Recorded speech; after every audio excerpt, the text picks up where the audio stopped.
Now, what I'll say is that we need to look at the three arms of government and strengthen them against each other so that our checks and balances systems are strong. So, no, not an overhaul of the constitution, not a general overhaul of the constitution. There's no reason to do that.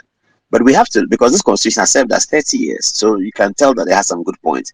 What we need to do going forward is to balance the power situation. First of all, our constitution develops, as our constitution produces a winner takes all situation in our political elections. That must change, and we have to use the constitution to change that. That's one. Number two, we need to strengthen the independence of the three arms of government, even if you like the fourth arm of government, the media as well. But fundamentally, we need to strengthen the judiciary so that it's independent. It doesn't depend on the executive for anything that is essential.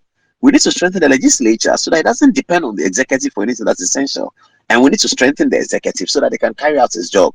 So where you feel that a certain power is given to the president over the judiciary, like to say that he appoints Supreme Court judges, if we take that one out and it will strengthen the judiciary against the executive, yes, or by all means we should.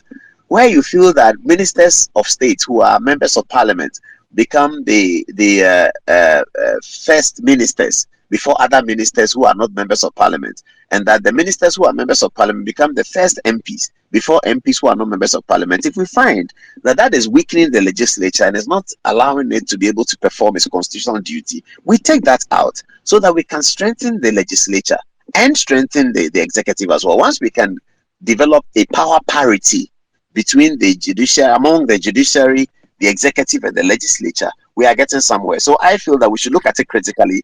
It is a lazy work to say that through the constitution we find a new one. I think that's very lazy.